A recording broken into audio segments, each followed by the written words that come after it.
Jumpa kembali dalam video pembelajaran Universitas Bina Sarana Informatika.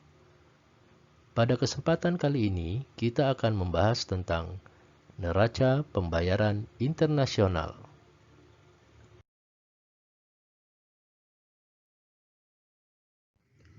Jika didefinisikan, neraca pembayaran adalah suatu catatan yang disusun secara sistematis tentang seluruh transaksi ekonomi yang meliputi perdagangan barang atau jasa, transfer keuangan dan moneter antara penduduk suatu negara dan penduduk luar negeri dalam satuan mata uang untuk suatu periode waktu tertentu, biasanya dihitung dalam 1 tahun. Sistem pencatatan neraca pembayaran berbentuk double entry yang terdiri atas 2 bagian, yaitu sisi debit dan sisi kredit. Sisi debit digunakan untuk mencatat transaksi-transaksi yang mengakibatkan kewajiban bagi suatu negara untuk melakukan pembayaran ke luar negeri. Sedangkan sisi kredit adalah untuk mencatat transaksi-transaksi yang mengakibatkan suatu negara memperoleh pembayaran dari negara lain. Transaksi dikatakan mendebit neraca pembayaran apabila transaksi itu mengakibatkan arus uang keluar atau memiliki kewajiban untuk membayar ke luar negeri. Jenis transaksi ini antara lain mengimpor barang dari luar negeri, memberi pinjaman pada negara lain, membayar jasa-jasa pihak luar negeri, membayar bunga dan cicilan utang luar negeri, serta transaksi pemasukan emas dari luar negeri. Transaksi dikatakan mengkredit suatu neraca pembayaran jika transaksi itu mengakibatkan arus uang masuk atau memiliki hak menerima pembayaran dari luar negeri. Contoh dari transaksi ini antara lain mengekspor barang ke luar negeri, menerima bunga dan cicilan pinjaman dari luar negeri, menerima pendapatan jasa dari luar negeri, menerima pinjaman baik jangka pendek maupun jangka panjang, dan pengeluaran emas ke luar negeri.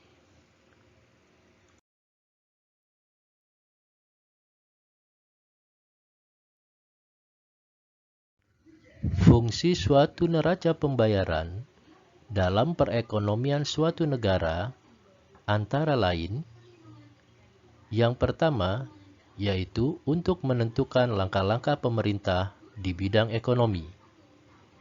Yang kedua, untuk menetapkan kebijakan di bidang moneter dan fiskal.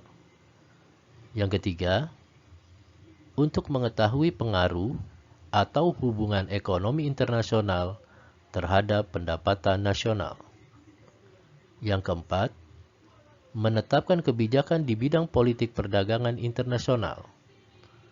Dan yang kelima, untuk mengetahui struktur dan komposisi transaksi ekonomi internasional suatu negara.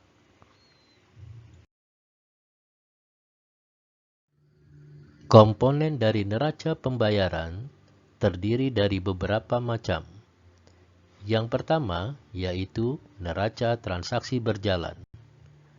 Pada neraca transaksi berjalan atau current account, dilakukan pencatatan berupa 1. Keadaan ekspor dan impor barang, atau sering disebut juga dengan neraca perdagangan. Yang kedua, jumlah jasa yang diterima dan jumlah jasa yang diberikan ke negara lain, atau sering disebut dengan neraca jasa. Dan yang ketiga, guna mencatat semua hadiah dan hibah yang tidak meliputi modal, termasuk barang dan uang, atau sering disebut dengan transfer berjalan. Komponen yang kedua yaitu neraca transaksi modal. Transaksi yang dicatat pada neraca modal atau capital account atau neraca lalu lintas modal, yaitu 1. Kredit untuk pelaksanaan perdagangan dari negara lain. Yang kedua, deposito penduduk negara di luar negeri atau deposito untuk penduduk luar negara kita. Yang ketiga, pembelian saham, obligasi, dan surat berharga lainnya oleh penduduk kita di luar negeri dan oleh penduduk luar negeri di Indonesia. Yang keempat, investasi langsung yang dilakukan di luar negeri atau investasi langsung luar negeri di Indonesia. Dan yang kelima, pinjaman jangka panjang dari penduduk luar negeri kepada penduduk Indonesia atau dari penduduk Indonesia ke penduduk negara lain. Komponen yang ketiga yaitu neraca moneter atau cadangan internasional, International Reserve Account, merupakan transaksi penyeimbang antara neraca berjalan, current account, dengan neraca modal. Neraca lalu lintas moneter memperlihatkan perkembangan atau perubahan cadangan devisa suatu negara. Cadangan terdiri dari emas, valuta asing, dan posisi negara itu pada IMF.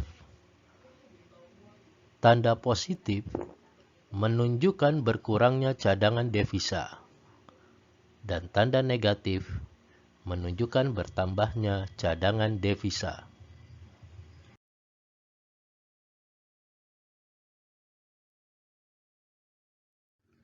Bentuk dari neraca pembayaran Indonesia terlihat pada contoh berikut. Dalam contoh, terlihat bahwasannya komponen-komponen yang ada di dalam neraca pembayaran tersusun ke bawah dan diikuti dengan tahun berjalan dari waktu ke waktu. Angka-angka yang ada di dalamnya menunjukkan bahwasannya nilai transaksi atau besaran nilai yang ada dalam tiap-tiap item komponen neraca pembayaran.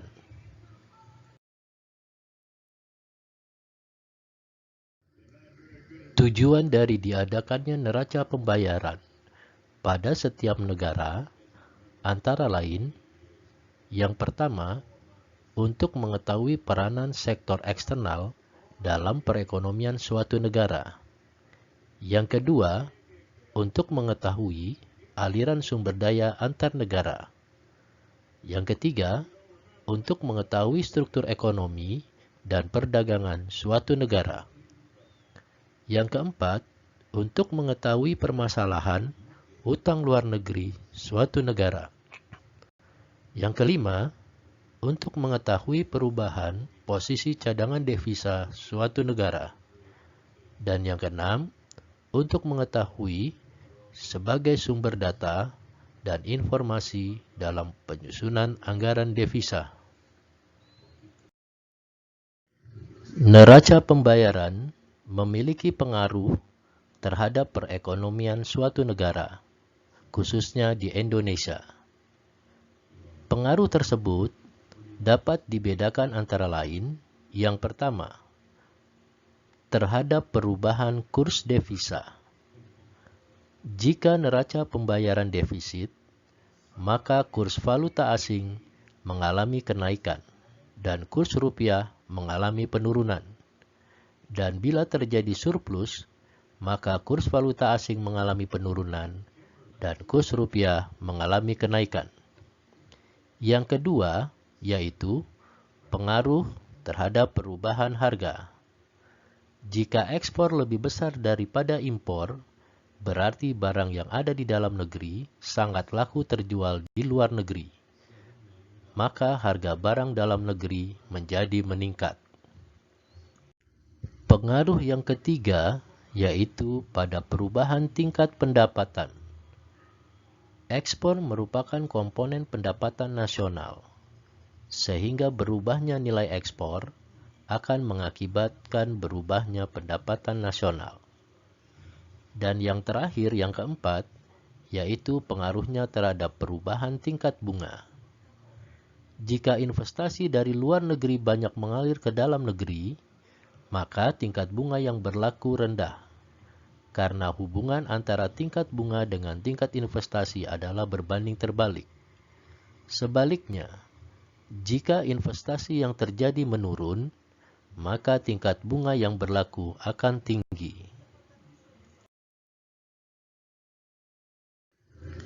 Secara umum, neraca pembayaran dapat digambarkan seperti pada gambar berikut. Neraca pembayaran memiliki manfaat, komponen, dan bentuk. Dari sisi manfaat, neraca pembayaran memberikan informasi tentang hubungan internasional suatu negara, membantu pemerintah dalam mengambil kebijakan, memberikan gambaran mengenai pengaruh transaksi ekonomi luar negeri terhadap pendapatan nasional, membantu pemerintah dalam mengambil kebijakan perekonomian. Dari sisi komponen, neraca pembayaran terdiri dari neraca transaksi berjalan, neraca transaksi modal, dan neraca cadangan internasional. Dari sisi bentuk, neraca pembayaran dapat berbentuk seimbang, surplus, atau defisit. Jika neraca pembayaran mengalami defisit, maka dibutuhkanlah pendapatan lain, seperti hutang yang berasal dari luar negeri.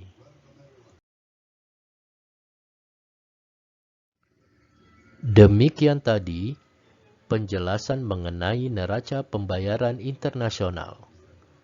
Terima kasih atas perhatiannya, dan kita jumpa kembali dalam video pembelajaran berikutnya. Terima kasih.